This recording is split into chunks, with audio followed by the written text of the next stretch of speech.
Eu sou professor Júnior Magalhães, da UEM, do curso de pós-graduação em Educação para a Ciência e Matemática, o PCM, e junto com os outros 4 programas, a gente se uniu para, durante esse momento de isolamento social, né, provocado pela pandemia, o Covid, a gente manter a pós-viva, por isso que, inclusive, o título dessa série de lives ficou como Pós-Viva Lives, né? E, para iniciar, eu sugeri esse título, né, o plágio na pesquisa científica e suas consequências, porque é algo que já há algum tempo vem me incomodando, desde o meu início na carreira acadêmica, como professor, que eu comecei em 2004, isso já tem mais ou menos 16 anos, né? E por isso que, então, hoje nós vamos falar sobre essa temática. Os 2 apoios que protegem os autores, né, sobre essa questão de plágio. Um está previsto no Código Penal, né, uma lei antiga, desde 1940, que diz no artigo 184 que violar direito de autor de obra literária, científica ou artística pode dar uma detenção de 3 meses até 1 ano ou multa. Né? Essa relação da pena, ou prisão ou multa, é uma redação mais nova, de 2003, que complementou esse artigo do Código Penal. Uma outra lei, que é uma lei específica de direitos autorais, que é de 1998, ela pontua no seu artigo 24 que são direitos morais do autor, o de reivindicar a qualquer tempo a autoria da obra, e, inciso 2, o de ter seu nome, pseudônimo ou sinal convencional indicado ou anunciado como sendo o do autor, na utilização de sua obra. Bom, como a gente está falando de plágio, eu acho importante a gente trazer uma breve definição, o conceito, que fala assim: plágio não é somente a cópia fiel e não autorizada da obra de outra pessoa, seja ela artística, literária ou científica. É também, e mais comumente, a cópia da essência criadora sob veste ou forma diferente, isto é, a apropriação indevida da produção de outrem, mascarada por um modo distinto de escrever ou pela versão para outro idioma, entre várias possibilidades. Ou seja, não precisa ser literalmente a cópia, né? Como também, em alguns casos, como aconteceu com um político da Alemanha, que ele traduziu uma obra de uma outra língua para o alemão, né? E décadas depois que foi descoberto que ele tinha feito isso, mas ele caiu por denúncia, né? E teve que ter o seu título discutido pela universidade. Bom, definido o conceito de plágio, eu pontuei aqui algumas formas de plágio que a gente pode encontrar na vida acadêmica. Né? O primeiro, onde a gente pode encontrar, né, seria no relatório de aula prática, né, no trabalho de disciplinas, ou outros tipos de trabalho de disciplina. Apresentação multimídia, eu já pude presenciar alguns casos disso, onde a gente tem aí o Google que faz buscas, e entre as buscas existem apresentações prontas, né, onde muitas vezes o aluno ou os alunos podem baixar essa apresentação e utilizá-la como se fosse dele, sem fazer a devida referência, né. Como um dos primeiros casos que eu pude presenciar, eu cito aqui também o TCC, né, ou monografia final de curso, tanto de graduação quanto de especialização. Essa minha primeira experiência que eu disse agora foi em relação a uma monografia de final de curso. Plágio também em artigo, né, dissertação e tese. Bom, Parece que os dois últimos aparentam maior gravidade, né? Mas, ou a gente acha que acontece com menos frequência, mas em todos esses tópicos que eu listei aqui, eu já consegui provar plágios de candidatos ao título ou alunos que fizeram isso em disciplina, né? Bom, em relação a esses vários plágios, eu vou citar aqui 7 tipologias que algumas eu mesmo nominei, mas algumas outras já é bem conhecida e divulgada por vários autores. Entre os tipos de plágio que eu vou trabalhar com vocês alguns exemplos a seguir, tem o plágio de tipo integral, o de tipo parcial, o mosaico, o mix, um que eu apelidei de se fazendo de desentendido, o autoplágio e o conceitual. Bom, como eu disse, eu vou pontuar cada um destes. Pessoal, em alguns exemplos, pouquíssimos, eu trouxe nome de pessoas, mas porque já eram fruto, são matérias que divulgaram o nome dessas pessoas em jornais ou revista, e eu não vi tantos problemas em divulgar a pessoa. Em outros momentos, como um caso particular, inclusive, que eu vou citar mais no final, eu preferi omitir tanto o nome dos plagiadores, quanto o nome dos juízes que deram os pareceres, tá bem? Então, vamos para o primeiro tipo de plágio que eu estou dizendo aqui, que é o de integral, né? Esse é aquele tipo de material que a gente identificou que foi copiado na totalidade de outra pessoa, né? E eu trouxe aqui uma capa de trabalho acadêmico como exemplo, porque de todos os exemplos que eu posso dizer ou presenciei, né, quase todos não se refere a esse tipo de plágio, que é o plágio integral. Geralmente, esse é o tipo de plágio que acontece mais em disciplinas, né, onde o aluno acaba encontrando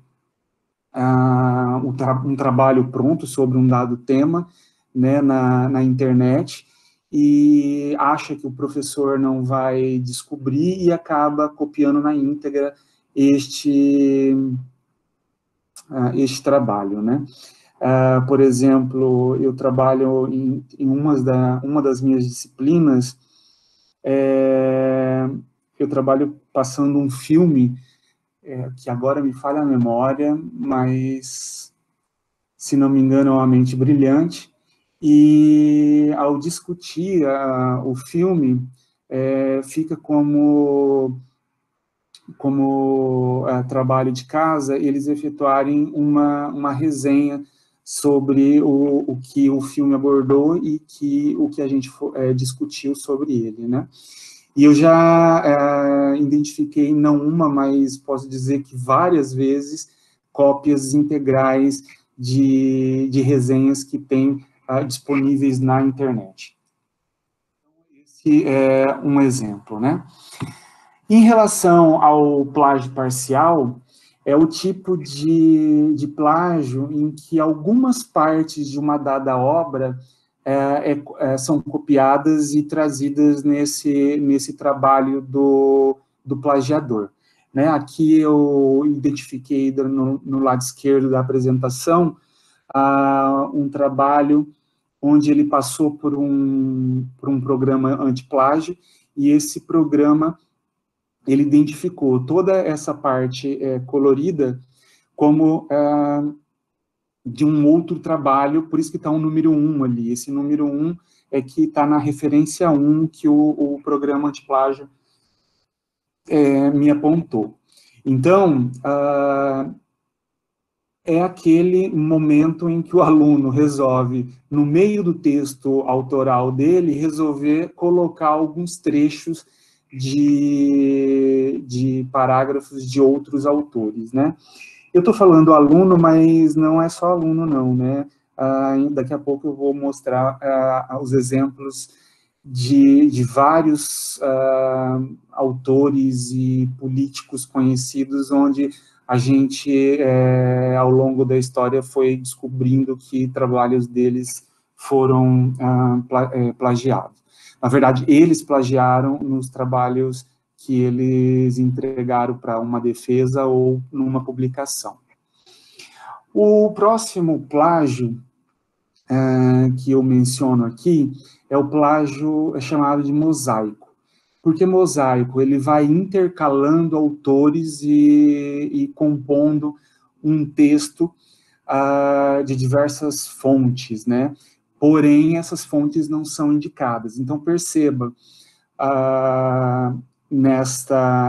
nesse parágrafo de cor azul, né, que, embora ele comece escrevendo para Salazar 2005 e tal, não foi ele que leu Salazar. Na verdade, esse parágrafo por inteiro ele foi copiado e colocado aqui como se fosse as palavras dele. Esse caso específico, gente, não é real, tá? Isso daqui eu peguei um texto de um aluno meu e fui só para exemplificar o que seria um plágio por mosaico.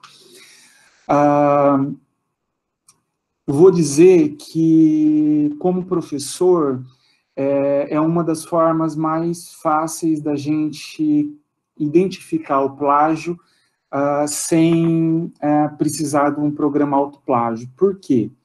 Na maioria das vezes, o que acontece? O parágrafo é muito bem escrito, então você observa que o aluno, o autor que te mandou aquilo para você avaliar, sabe estruturar muito bem um parágrafo, só que você começa, durante a leitura, a perceber que, apesar de muito bem escrito o parágrafo, os parágrafos não se conectam muito bem. Aí você, como leitor, você fala assim, mas como que pode, né, saber tão bem escrever um parágrafo e não saber articular com o outro? Essa foi a primeira vez que eu identifiquei um plágio. Né? Nessa época, eu trabalhava numa instituição privada e fazia meu mestrado na USP em São Paulo, morando em Cianorte, aqui no Paraná, né? E eu lendo um TCC, que eu no outro dia, e aí eu comecei a perceber essa questão, né? Falei assim, mas não se conecta, apesar de muito bem escrito. E quando eu cheguei no meu destino, lá onde eu pude ter acesso a um computador, e comecei a lançar no Google pequenas frases, eu fui identificando que cada parágrafo era de um autor distinto, nesse modelo que eu estou chamando aqui de plágio mosaico, né? Bom, passando para um outro tipo de plágio, que eu chamo aqui de plágio mix, que é aquele que é mais difícil para o professor identificar, né? Onde no mesmo parágrafo ele pega várias frases de mais de um autor e vai montando esse parágrafo, né? Então eu tenho aqui o exemplo à esquerda dessa coloração verde, amarelo e azul. Então perceba que ele vai alternando e voltando, sendo que cada cor é de um respectivo autor, né? Então, como eu disse, o plágio mix, ele não é tão fácil identificar, porque no mesmo parágrafo você tem vários autores, né? Então, às vezes, você até na hora de pegar uma frase e jogar no Google para buscar para ver se é plágio, ele traz uma parte do autor ali, por exemplo, que está em verde, mas aí você continua lendo e fala assim, mas ele só plagiou um pedacinho aqui, dá para desprezar, né? Mas no contexto geral não daria para desprezar, porque foi uma somatória de fiéis, né? Então a gente sempre tenta amenizar o problema, né? mas a gente não deveria, mesmo em pequena quantidade. Bom, esse é o plágio mix, né? E aquele plágio que eu apelidei de se fazendo de desentendido. Esse é um plágio também muito comum.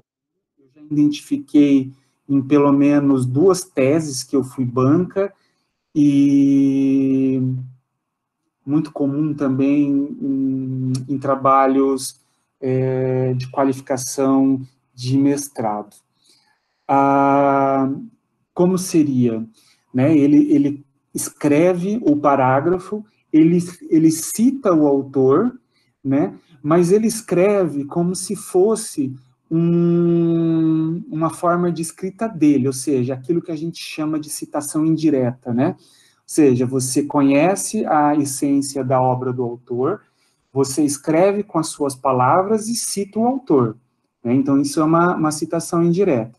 No entanto, quando a gente vai verificar a fundo, a gente percebe que não era uma citação indireta. Ele fez a cópia fiel, que é a citação direta, né?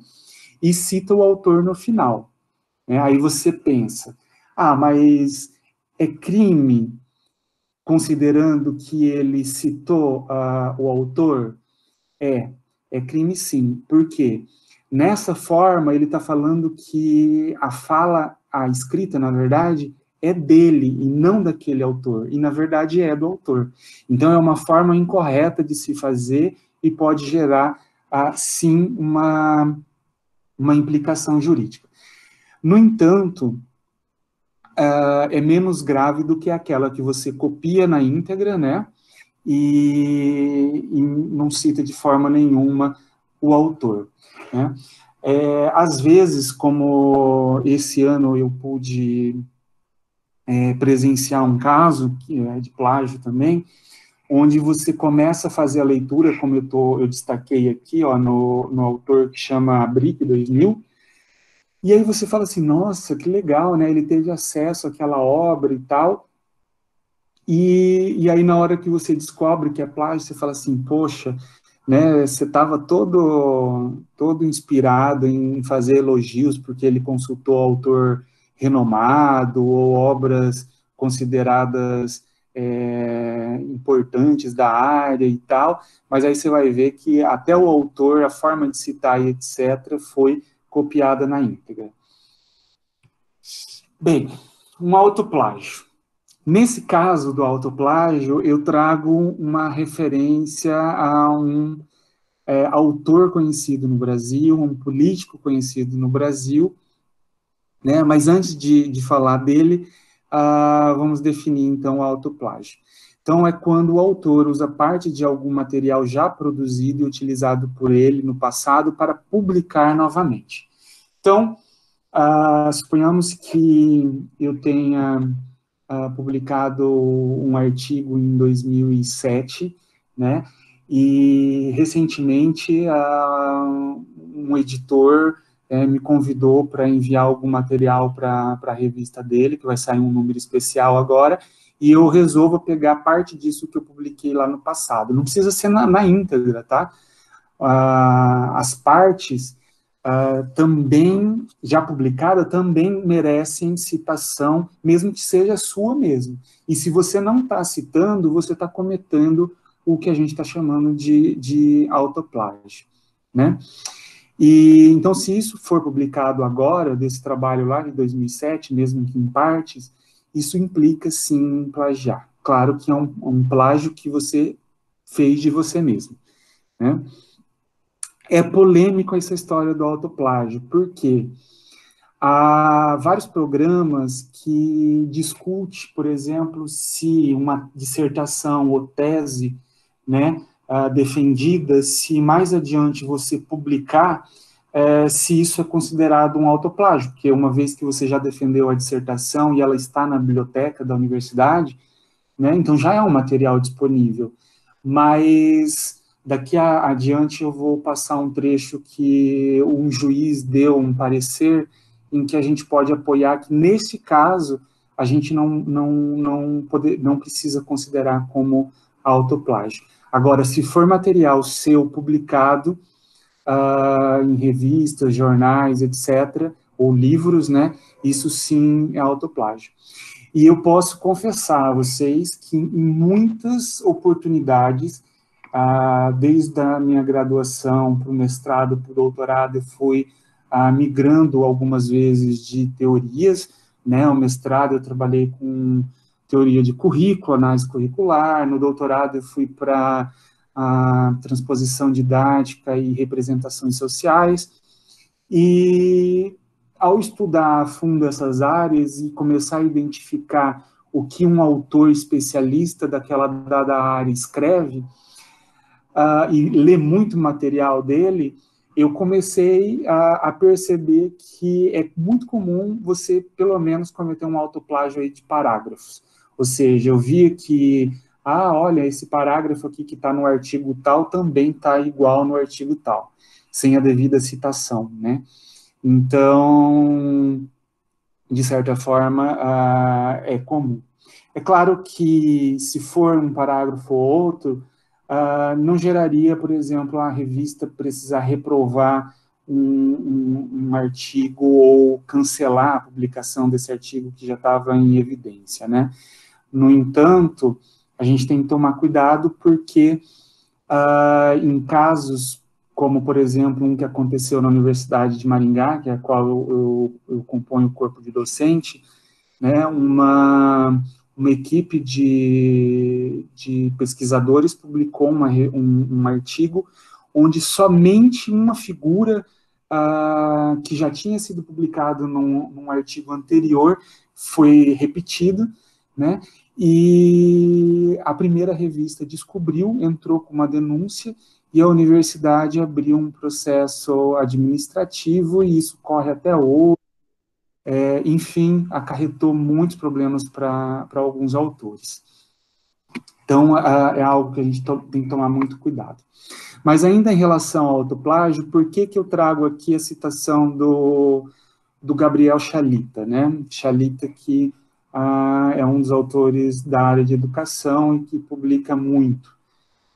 O Chalita, ele tem 2 mestrados, e o último, que se não me engano é em Direito, foi identificado que 75% desse segundo trabalho dele, de dissertação, era cópia do primeiro trabalho de dissertação. Então, isso é conhecido por vários meios de divulgação, né? Mas aqui eu trouxe a fonte, uma reportagem da UOL, e esse caso é um caso, em minha opinião, muito estranho. Por quê? Porque o reitor da PUC, que foi onde o trabalho foi defendido, e uma equipe que avaliou se era plágio ou não, desconsiderou totalmente a questão de que se era ou não plágio, né? Então, assim, para o reitor, não foi plágio, mas para os vários especialistas em que avaliaram essa situação e identificaram um percentual de 75% de equivalência do primeiro trabalho, não tem como negar que é um plágio, né?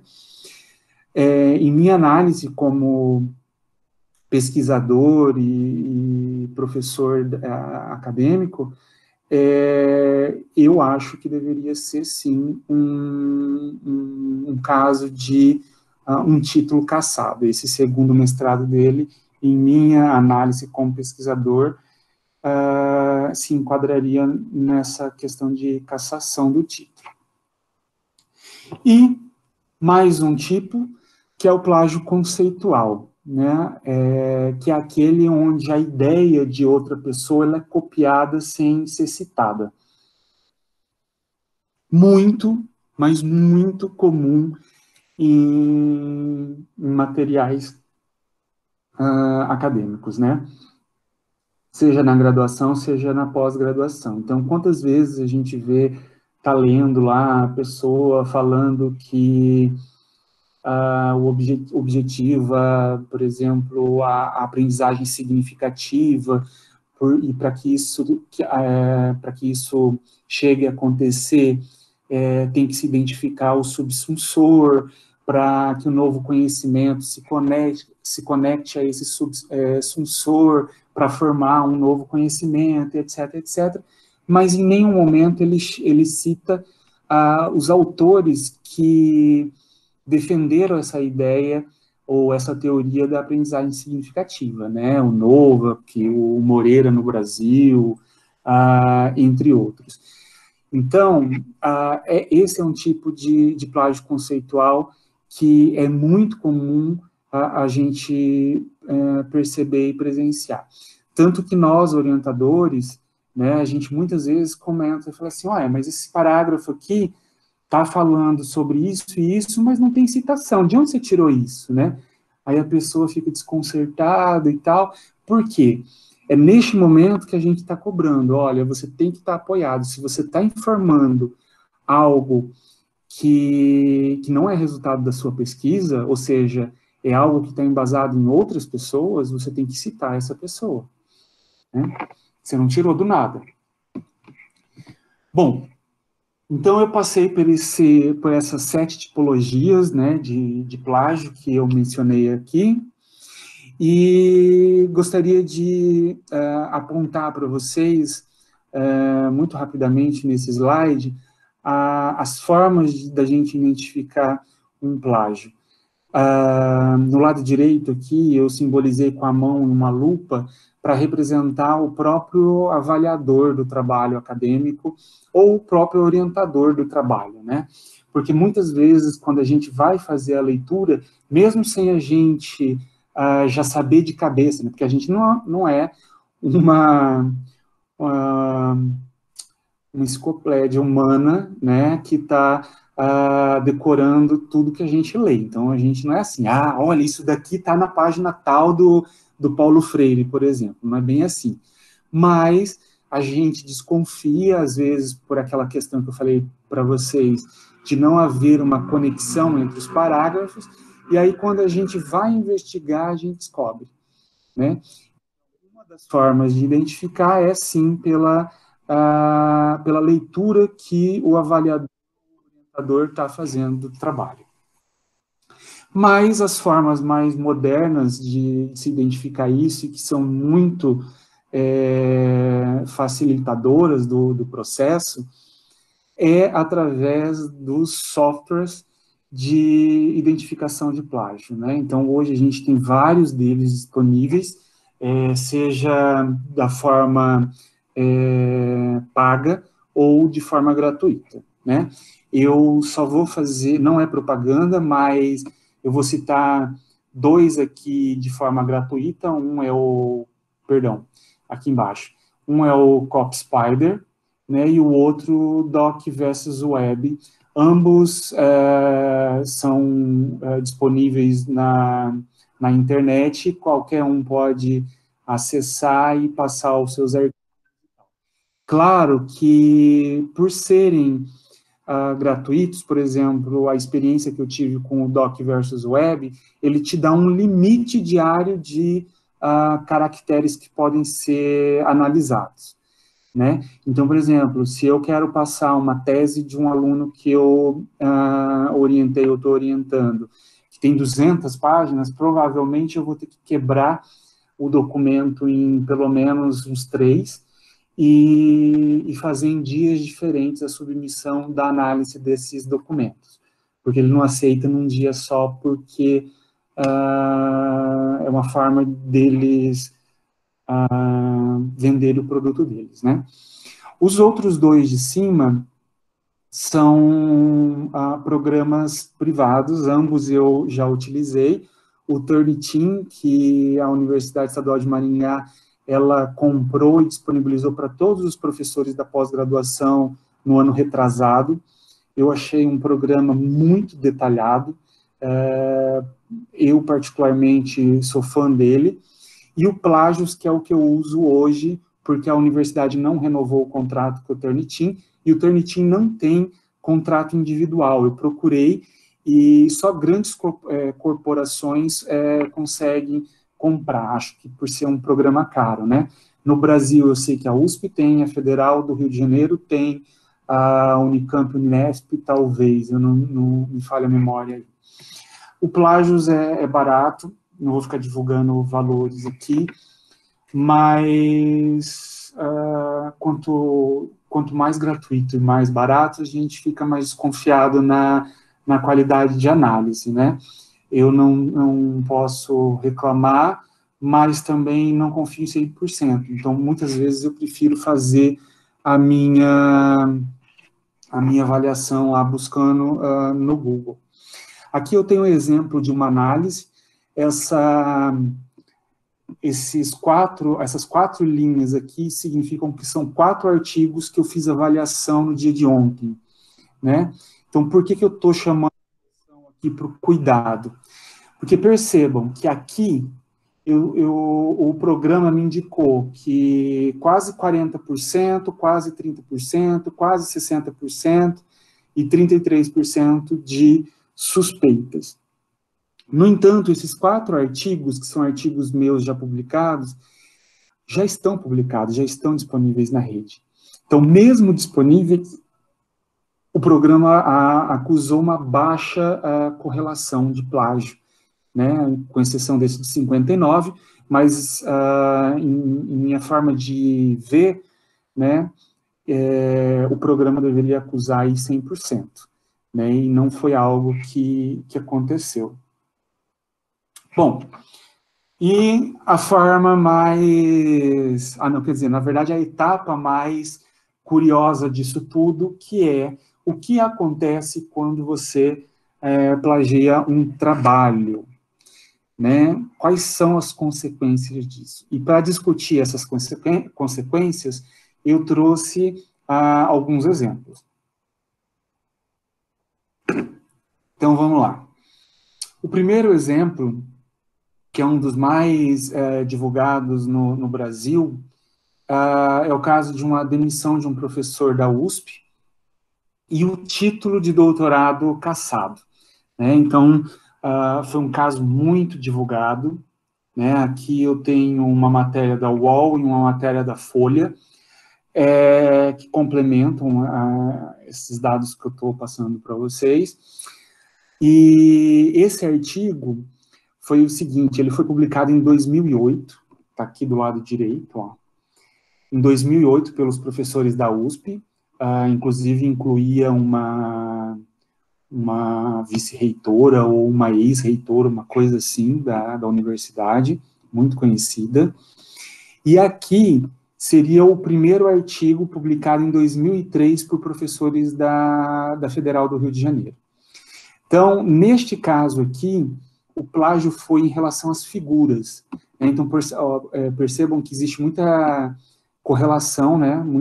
Na verdade, é a mesma coisa, mas como ele diminuiu aqui no lado direito,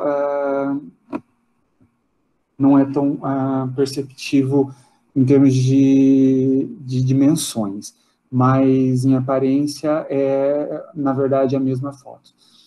Esse é um artigo que pesquisava uma substância extraída da jararaca, né, e o efeito dessa substância no vírus da dengue, né, como que se comportava isso.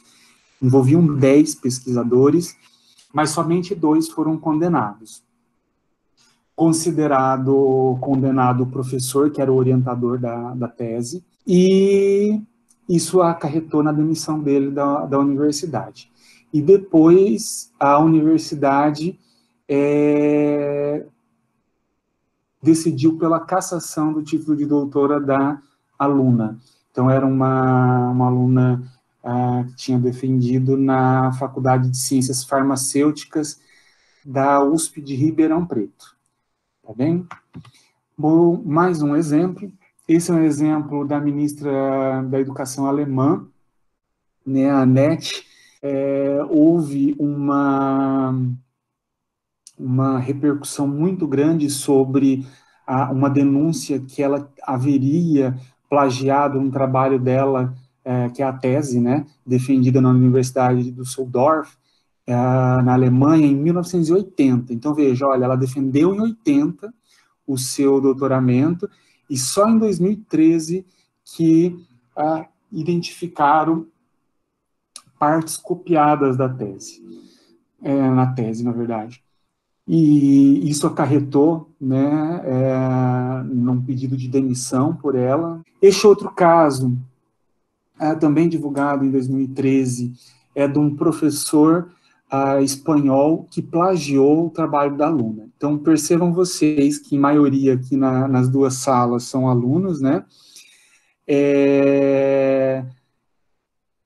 Neste caso, o professor é que fez o plágio, né, do trabalho da aluna dele. Ele pegou partes da tese da orientada e publicou em seu livro, né? E qual foi o resultado disso? Ele foi condenado a indenizar a aluna em 5 mil euros, então foi o valor estipulado pelo juiz, não sei agora se é juíza ou se é juiz, mas enfim, a corte da Espanha decidiu por isso. E a Universidade de Múrcia, que é a universidade que ele era empregado, decidiu por demiti-lo, né? Bom, mais um caso aqui, a gente tem mais um político alemão. Eu tinha até outros exemplos de casos alemães, mas eu trouxe, se não me engano, só 2. Nesse caso desse deputado, foram identificados 500 trechos copiados em sua tese de doutorado, né, e a tese correspondia em 63% de probabilidade de plágio, né, que é algo muito significativo, né. Eu não sei qual foi o resultado da penalização dele, mas foi aberto um processo para ele responder sobre essa situação. Bom, e aqui eu tenho um caso curioso, que é da Universidade Federal do Paraná, e neste caso da Universidade Federal do Paraná, é algo que na academia, principalmente na pós-graduação, a gente discute muito se o orientador ele também é coautor do trabalho, né? E ao longo dos próximos slides eu vou tentar melhorar isso no sentido de entender se ele é ou não um coautor do trabalho. Mas o que aconteceu nesse caso? O orientador, ele pegou um trabalho da aluna, partes do trabalho da aluna, e enviou para um congresso que foi na África do Sul, né, um congresso internacional. Além dele ter feito isso, aconteceu do trabalho ter um dado valor e o trabalho foi premiado. Ele recebeu $500 de premiação nesse evento, né? Mas não foi apenas uma cópia como o professor espanhol fez, né? Aquele caso que eu mostrei do professor espanhol, ele pegou partes da tese da aluna e publicou no livro dele como se fosse dele. Nesse caso aqui, o orientador enviou com o nome também da aluna, né? Qual foi o resultado disso? Então, como é um processo envolvendo uma instituição federal, também é uma corte federal que acaba fazendo o julgamento, né? Então, a juíza de primeira instância de nível federal sentenciou o orientador e a UFPR em R$30 mil de danos morais para a aluna de mestrado né, que foi plagiada. E, além disso, o orientador foi condenado a devolver ou repassar o valor de $500 para a orientada. Então, além dos 50 mil, também os $500. Né? Neste caso específico, foi uma sentença de primeira instância, em que tanto a universidade quanto o orientador recorreram e foi para o TRF da 4ª região, né? E no TRF surgiram alguns argumentos que eu achei interessante, tanto que eu trago aqui com mais texto para ler para vocês, mas porque eu achei muito relevante. Então, me acompanhe nessa fala do juiz. A publicação conjunta de trabalhos científicos contendo os nomes do professor orientador e dos seus orientandos não configura plágio para os fins de caracterização de responsabilidade civil. O orientador é coparticipante da atividade de pesquisa, não se configurando ilícita ou antiética a conduta consistente em publicar resumos em revistas especializadas ou eventos científicos, desde que se faça constar o nome de todos os pesquisadores participantes. Eu, particularmente, eu fiquei muito satisfeito com essa argumentação do juiz. Também não sei se é juiz ou juíza aqui no caso, mas enfim. Por quê? Porque muitas vezes a gente disponibiliza dados do nosso laboratório de pesquisa ou do nosso grupo de pesquisa para um aluno desenvolver o mestrado dele ou o doutorado dele, mas quando ele termina e conclui, ele toma outros destinos na vida e acaba abandonando o trabalho. E muitas vezes esses dados foram financiados por órgãos de fomento, né, e é até antiético a gente manter esses dados engavetados. Então, eu, como pesquisador e orientador, quando o aluno não manda para publicação, eu assumo a responsabilidade e envio, né, mas sempre com esse medo de um dia ser acusado, né, embora eu o fizesse colocando o nome do aluno. Inclusive, coloco o nome do aluno em primeira autoria, embora nessa sentença aqui do TRF, o juiz fala que não existe uma norma em ordem de autores, né? Então, se foi em primeiro, se foi em último, do meio, etc., isso não se julga porque não é normatizado. Bom, ainda em relação a esse TRF, ele fala o seguinte: publicar a dissertação, na verdade eu que transformei em pergunta aqui, publicar a dissertação ou tese pode se enquadrar como autoplágio, né? E aí, por quê? Porque a aluna, além de acusar o professor de plagiar o trabalho dela, né, deu uma conotação de que se saiu no Congresso, foi plágio porque faz parte da dissertação, e a dissertação já tinha sido defendida e está na universidade depositada, né? Mas aí o juiz relatou assim na página 213: não há que confundir-se a apresentação de dissertação de mestrado com a publicação de artigos em revistas especializadas ou em congresso para fins de divulgação. Então, não só por esse parágrafo, mas pelo contexto dos demais parágrafos que o juiz deu como parecer, ficou evidente de que, então, publicar algo da dissertação e da tese no futuro não é um problema de plágio, né? Porque, afinal das contas, é função da academia divulgar aquilo que a gente faz de pesquisa dentro da universidade. E os meios de divulgação são, sim, as revistas, os congressos, os livros, né? Desde que dê autoria aos responsáveis, né? Ou seja, coloque o nome dos responsáveis daquela situação. E aqui, já direcionando para a reta final, é um caso de um trabalho publicado nos anais do Simpósio Nacional de Ensino de Física, o SNEF, em 2005, que ocorreu no Rio de Janeiro. Eu enviei esse trabalho coautoria com o meu orientador de mestrado, né? E, enfim, saiu nos anais e desde então é muito acessado, inclusive é um dos trabalhos meus mais citados na internet, etc.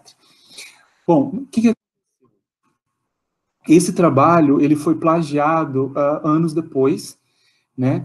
E aqui existe esses 32% de índice de semelhança, foi que um programa que eu usava de antiplágio deu de correspondência entre o meu trabalho publicado nesses anais com o artigo publicado por algumas autoras, né? Neste momento, eu entrei em contato com a minha advogada, que é a Adriele Costa, né? Até eu coloquei aqui o símbolo do escritório de advocacia dela, porque, inclusive, eu a convidei para estar presente hoje aqui. Ela está em uma das salas, porque dependendo do tipo de pergunta que surgir, ela me ajuda na resposta jurídica, né? E assim a gente empreitou a ação.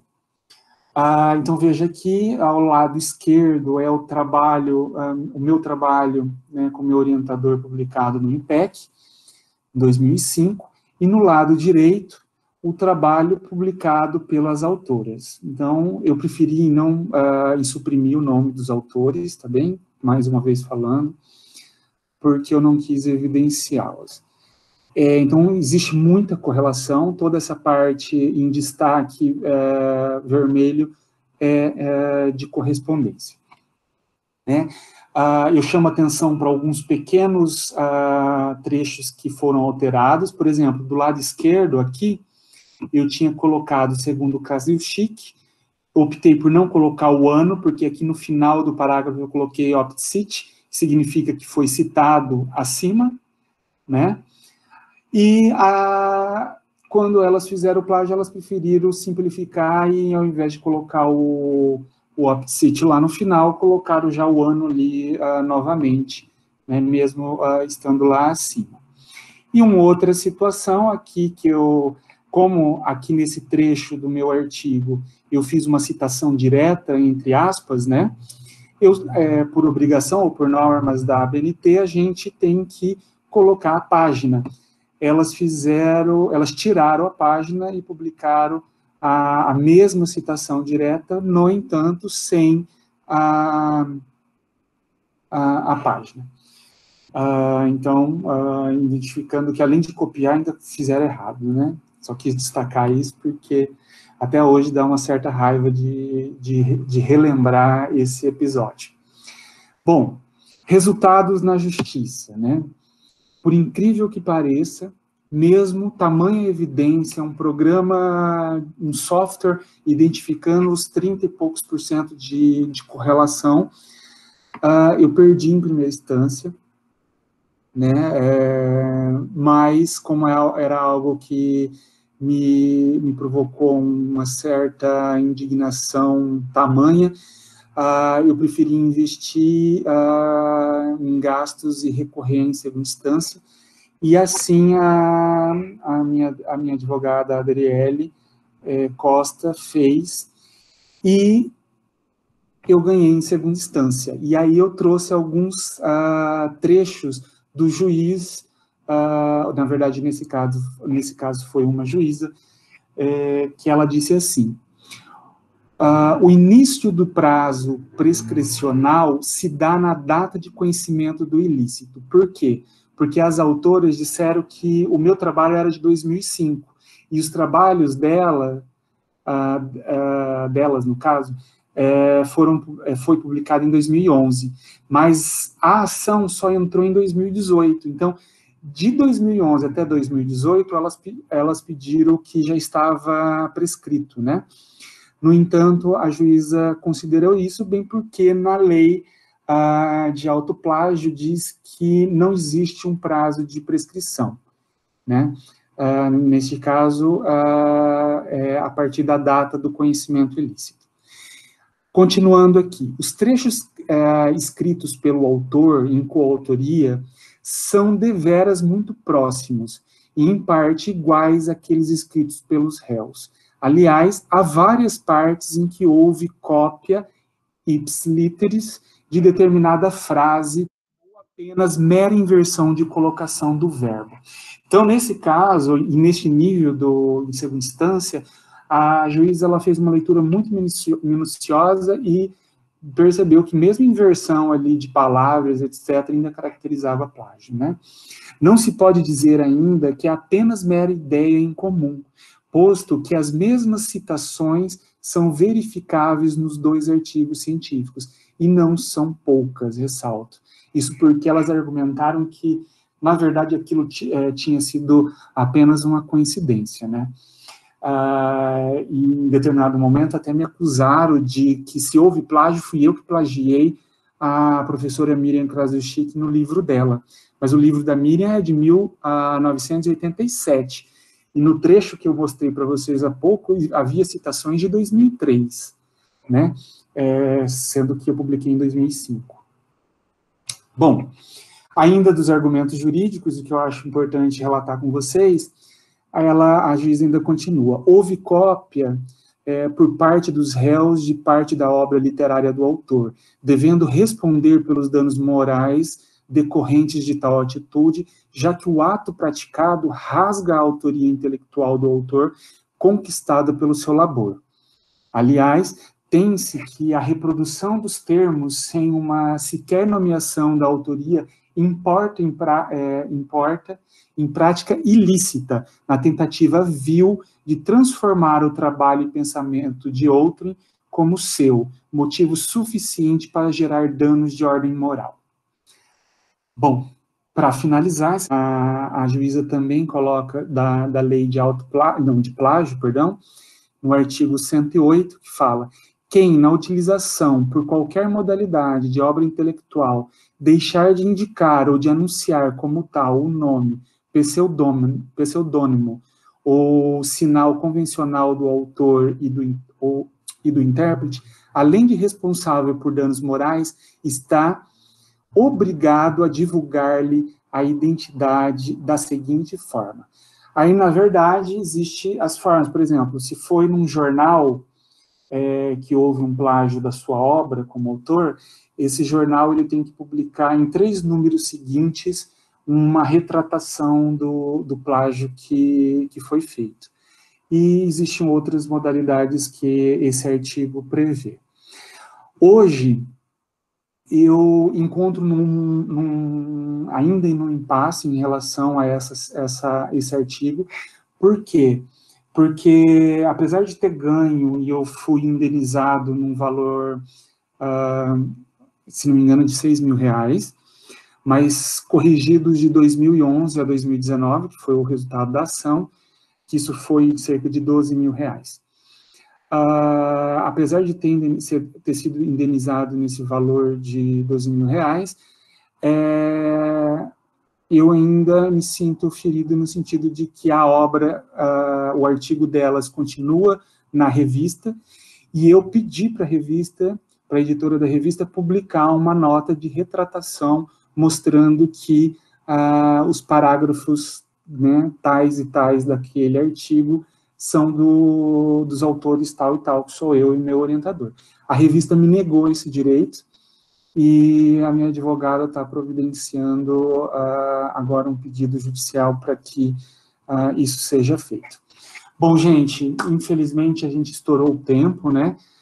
Eu agradeço muito. Caso alguém queira entrar em contato comigo, meu e-mail está aí, juniormagalhães@hotmail.com.